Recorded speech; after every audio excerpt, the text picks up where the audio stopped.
नमस्कार। प्रयोगवाद के कवि अज्ञे जी, जिन्होंने अपनी कविता के माध्यम से बहुत सारे प्रयोग किए। उनकी कविता में बिंब, उनकी कविता में प्रतीक, उनकी कविता में प्रस्तुत विधान, ऐसे बहुत सारे प्रयोग उनकी कविता में देखने को मिलते हैं। आज हम अज्ञे जी की एक कविता बावरा अहेरी को भावनात्मक रूप से उसके भाव पक्ष को हम देख रहे हैं कि कविता में कवि ने नए रूपक को प्रस्तुत करने का प्रयास किया है। सूर्य को अहेरी शिकारी के रूप में उन्होंने अपने कविता में उतारा है। जिस प्रकार शिकारी जो है वो जंगल में जाकर जाल बिछाता है और दाने फेंकता है, उस दानों के लालच में छोटे बड़े सारे पक्षी उसमें फंस जाते हैं। कवि ने उसी रूपक को सूर्य के साथ जोड़ा है। सूर्य भी एक शिकारी है, वह भी शिकार करने आता है। वह रात के अंधेरे में डूबे हुए समस्त जितने भी वो तत्व हैं जो अंधेरे की चादर में लिपटे हुए हैं, प्रातःकाल अपनी किरणों की लालिमा के दाने फैलाकर और अपनी रोशनी का जाल बिछाकर उस सारी कलुषता को अपने आवरण में समेट लेता है, उस जाल में समेट लेता है। जो कुछ अंधेरे में था वो सब रोशनी में आ जाता है। बावरे अहेरी की तरह, बावरा शब्द बड़ा मीठा शब्द है। बावला शब्द बहुत मीठा शब्द माना जाता है, पागल के लिए नहीं माना जाता। यह माना जाता है जिद्दी के लिए, या जो बहुत अधिक उत्सुक होता है, बहुत अधिक जिसमें कुछ करने की बात होती है, करने की क्षमता होती है, या एक जिद होती है, उसे बावरा कहते हैं, बावला कहते हैं। पागल नहीं होता वो। तो यहां कवि ने भी बावरा शब्द का इस्तेमाल किया है और सूर्य को बावरा अहेरी अर्थात शिकारी बनाया है। वे कहते हैं कि सूर्य समाज में फैली हुई सारी कलुषता को अपने प्रातः उषा काल के लाल रोशनी के दाने फेंक कर और अपनी रोशनी के जाल फैलाकर उस सारी कलुषता को समेट लेना चाहता है। कवि इस कविता के माध्यम से नए रूपक को स्थापित करते हैं और कहते हैं कि जिस प्रकार प्रातःकाल उदय होते सूर्य जो है वो सबके लिए समान रूप से फैलता है, सबके लिए समान रूप से अपने रोशनी देता है, सबको एक दृष्टि से, एक भाव से समान रूप से प्रकाशित करता है। चाहे फिर वो छोटी चिड़िया हो, चाहे फिर वो छोटी चींटी हो, चाहे वो बड़ा हाथी हो, चाहे या वो बहुत बड़े बड़े जहाज हो, चिमनियां हो, कल कारखाने हो, सब उसके उस जाल में फंस जाते हैं और फंसकर प्रसन्न हो। उन सबको अपने जाल में फंसाकर जो सूर्य रूपी अहेरी है, जो सूर्य रूपी शिकारी है, वो प्रसन्न होता है, आनंदित होता है। जिस प्रकार शिकारी अपने शिकार को देखकर आनंदित होता है, बहेलिया जब जाल फैलाकर पक्षियों को इकट्ठा करता है, बांधता है, पकड़ता है, तो उसकी प्रसन्नता बिल्कुल सूर्य की प्रसन्नता के साथ जोड़ते हुए कवि ने कविता की भावनाओं को स्पष्ट किया है। कवि कहते हैं मूल भाव में कि यह एक प्रस्तुत योजना है, प्रस्तुत नहीं है, दिखाई नहीं देती, लेकिन है। इसके भाव को महसूस करने की आवश्यकता है। तो कवि प्रातःकाल के उस दृश्य को प्रस्तुत करते हैं। सूर्य किस प्रकार अपनी लाल लाल कणिकाओं को फैलाता है, सूर्य किस प्रकार अपनी रोशनी का जाल बिछाता है और उस रोशनी के जाल में दूर दूर से सबको खींच लेता है। किसको खींचता है? जो अंधेरे की चादर में लिपटे हुए थे कुछ समय पहले।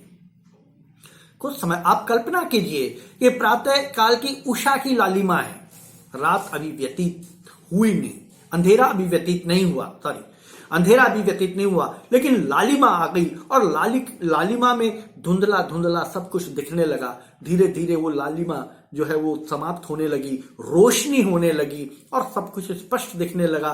संसार अपनी गति में वापस आने लगा, वापस सृष्टि जागृत हुई और गतिमान हो गई। ये कवि की कल्पना है कि उन्होंने सूर्य को इस रूप में प्रस्तुत किया। उनका मानना है कि जिस प्रकार बहेलिया करता है, शिकारी करता है, सूर्य भी वही काम करता है। वे संसार की सभी चीजों का आखेट करता है।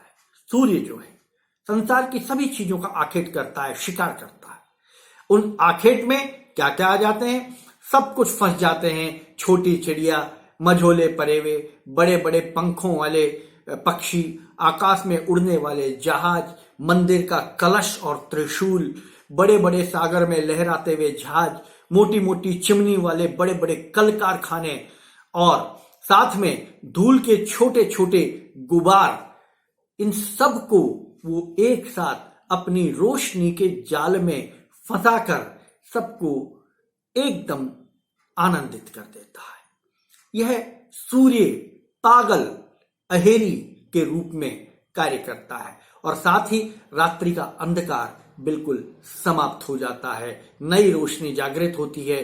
घर के अंदर रहने वाले, कंदराओं में रहने वाले, जंगलों में, खंडरों में रहने वाले, इन सबको वो प्रकाशित करता है, एक साथ सबको प्रकाशित करता है। और सबका प्रभाव जो है, वो सूर्य का प्रभाव जो है, वो सब पर एक साथ दिखाई देता है।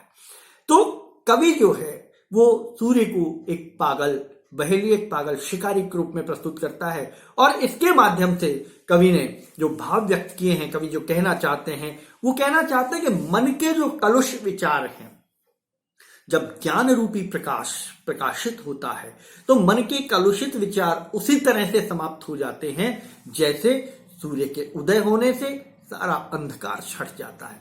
देखिए, कवि की कल्पना देखिए आपने, सूर्य को एक शिकारी के रूप में उपस्थित किया और फिर भावात्मक रूप से ले गए उसको ज्ञान की ओर।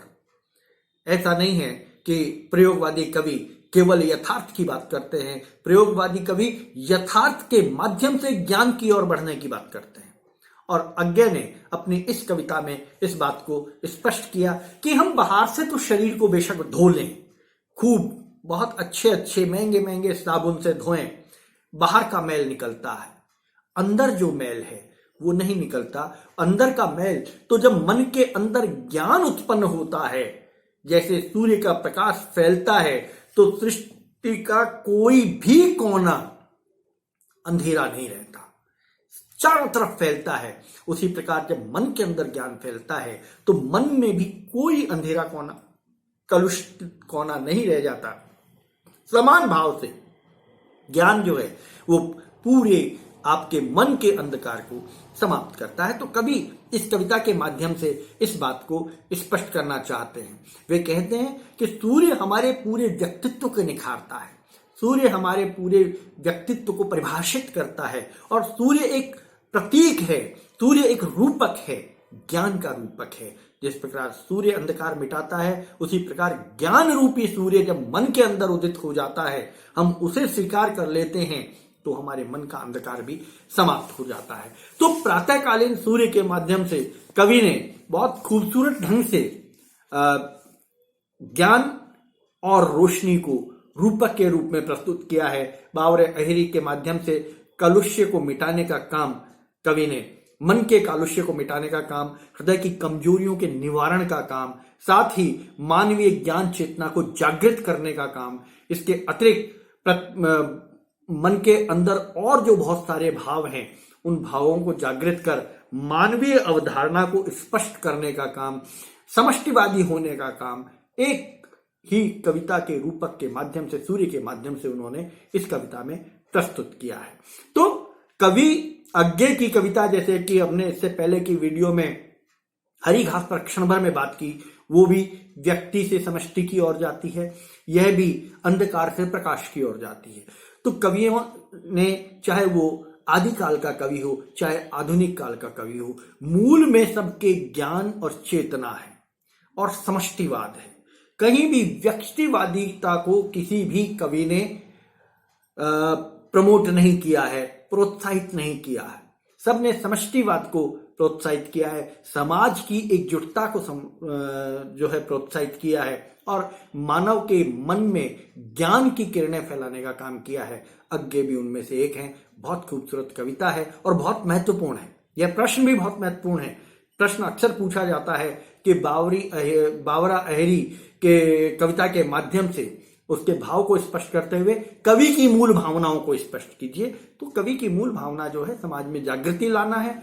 जिस प्रकार सूर्य अपनी रोशनी का जाल फैलाकर सबको प्रकाशित करता है, उसी प्रकार ज्ञान जो है वो जब मन में उदित होता है अपने प्रकाश से मन के सारे अंधकार को समाप्त कर देता है। इस प्रश्न को आप तैयार कीजिए। अगला वीडियो हम आपके लेकर फिर उपस्थित होंगे। नमस्कार। अगर आपने चैनल सब्सक्राइब नहीं किया है, प्लीज चैनल सब्सक्राइब करें। आपको और अच्छे वीडियो हम देने का प्रयास लगातार कर रहे हैं। नमस्कार।